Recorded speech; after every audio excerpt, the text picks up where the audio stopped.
Unsolved Mysteries has featured a number of scary cases, but these are by far the most terrifying that any TV show has ever looked at. Unsolved Mysteries has enthralled viewers for the entire time it has been on television.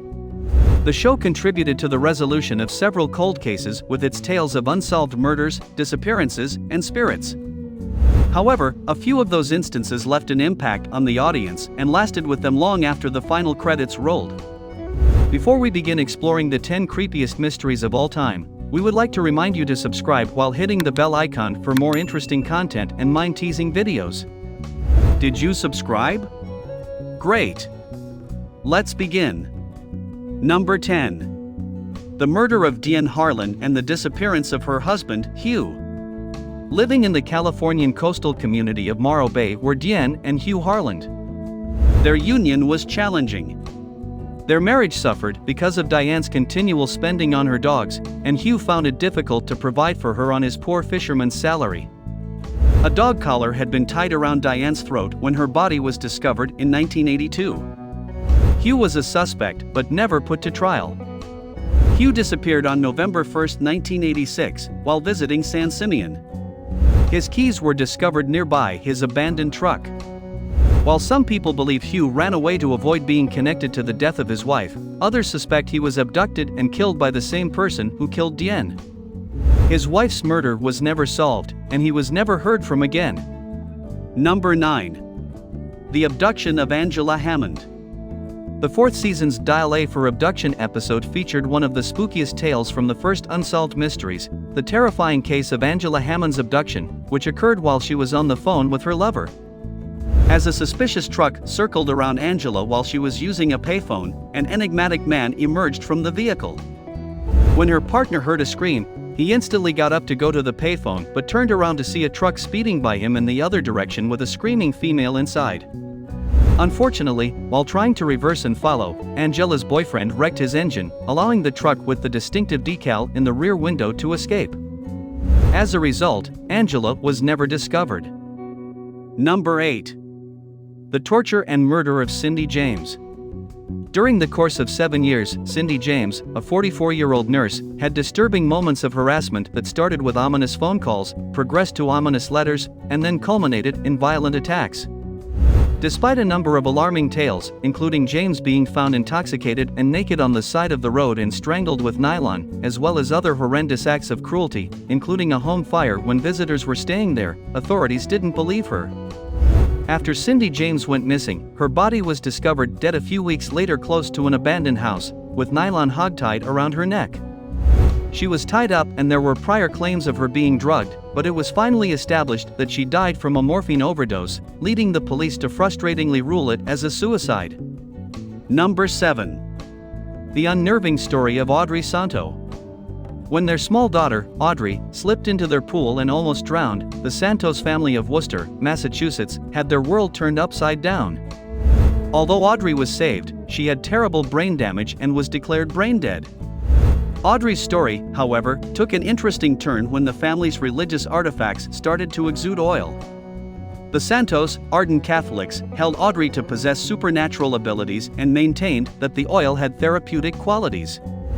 Santos' home has become a popular destination for pilgrims despite the fact that there is no evidence that the occurrences there weren't staged for publicity. Many people have asked the church to canonize Audrey Santos as a saint after her death in 2007 at the age of 23. Number 6. The chilling haunting of Michael Jones.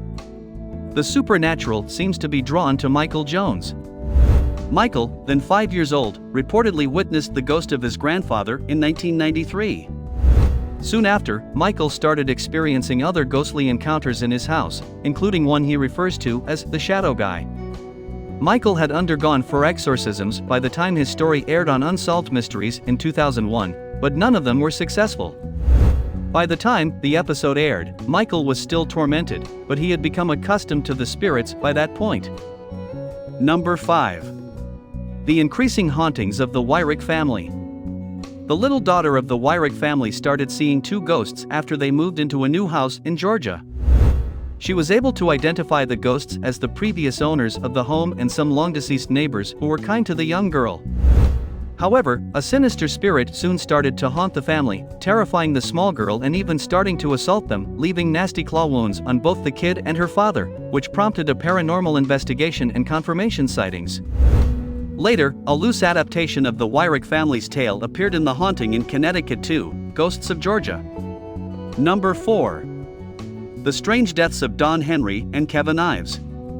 High school friends Don Henry and Kevin Ives both lived in Central Arkansas. The two went out on the evening of August 23, 1987, and they were never heard from again. The conductor of a train was the next to notice them and tried to stop when he spotted their bodies laying in the middle of the tracks, but he couldn't. When the boys' parents refused to accept the police's first theory that they had smoked marijuana and passed out on the tracks, the remains of the boys were excavated. The guys were probably slain before their bodies were dumped on the rails, according to investigators, who discovered that they weren't quite as inebriated as they had appeared to be. The boys' murders are still an open case, and the police believes they were killed as a result of witnessing a narcotics handout. Number 3. The disturbing disappearance of Cindy Song. Cindy Song attended Penn State as an exchange student from Korea. On Halloween 2001, Cindy left a gathering and returned home at a late hour. She vanished without a trace. Because her purse was missing and the fake eyelashes she had been wearing earlier were still there, investigators came to the conclusion that she had stopped back at her apartment before leaving again. Days later, a person that resembled Song was seen being coerced into a car by an Asian man in Philadelphia's Chinatown. According to reports, she screamed and cried the entire time. Despite the fact that the investigation has taken numerous turns over the years and some people believe Song was abducted by sex traffickers, she has not been located. Number 2. The Horrific Crimes of Ed Bell. Sex offender Ed Bell liked to expose himself to young people. He was in Pasadena, Texas, on one of his routine display trips in August 1978 when Larry Dickens confronted him.